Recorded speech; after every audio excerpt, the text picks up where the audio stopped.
Hello viewers, எல்லோருக்கும் வணக்கம். இன்றைக்கி நம்ம உடனடி சமையல் சேனலில் ஒரு சூப்பரான சட்னி ரெசிபி தான் பார்க்க போகிறோம்.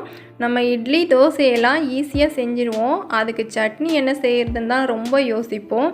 இட்லி, தோசை, பஜ்ஜி, போண்டா எல்லாத்துக்குமே இந்த சட்னி ரொம்ப டேஸ்ட்டாக இருக்கும். வீடியோவை ஸ்கிப் பண்ணாமல் பாருங்கள். இது வரைக்கும் நம்ம உடனடி சமையல் சேனலை சப்ஸ்கிரைப் பண்ணலைன்னா உடனே சப்ஸ்கிரைப் பண்ணிவிடுங்க. பக்கத்தில் இருக்க பெல் ஐக்கனை கிளிக் பண்ணிவிடுங்க. அப்போ தான் நான் போடுற வீடியோ உடனே கிடைக்கும். இப்போ வாங்க எப்படி செய்கிறதுன்னு பார்க்கலாம்.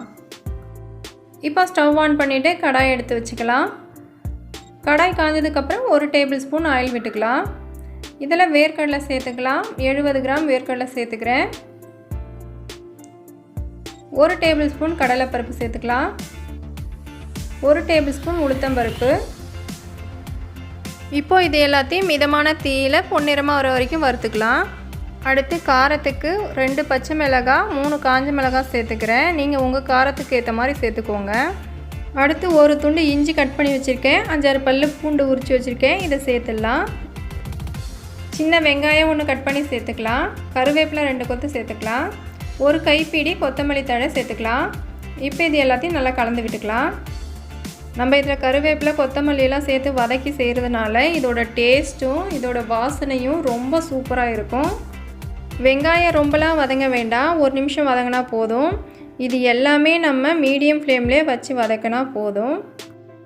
அடுத்து 1 டேபிள் ஸ்பூன் உடைச்ச கடலை சேர்த்துக்கலாம். ஒரு பெரிய பத்தை தேங்காய் சின்ன சின்னதாக கட் பண்ணி சேர்த்துக்கலாம். கடைசியாக இதில் 1 இன்ச் அளவுக்கு புளி சேர்த்துக்கலாம். இது எல்லாத்தையும் சேர்த்துட்டு ஒரே 1 நிமிஷம் மட்டும் வதக்கினா போதும். இப்போ இது எல்லாத்தையும் வதக்கி முடிச்சாச்சு. இது நல்லா ஆறட்டும். ஆறினதுக்கப்புறம் மிக்ஸி ஜாரில் போட்டு நல்லா அரைச்சி எடுத்துக்கலாம். நல்லா ஆறினதுக்கப்புறம் மிக்ஸி ஜாரில் போட்டாச்சு. இப்போ இதுக்கு தேவையான அளவு உப்பு சேர்த்துட்டு கொஞ்சமாக தண்ணீர் சேர்த்து ஃபஸ்ட்டு அரைச்சிக்கலாம். அதுக்கப்புறம் தேவையான அளவுக்கு தண்ணீர் சேர்த்து நல்லா அரைச்சி எடுத்துகிட்டு வந்துடலாம்.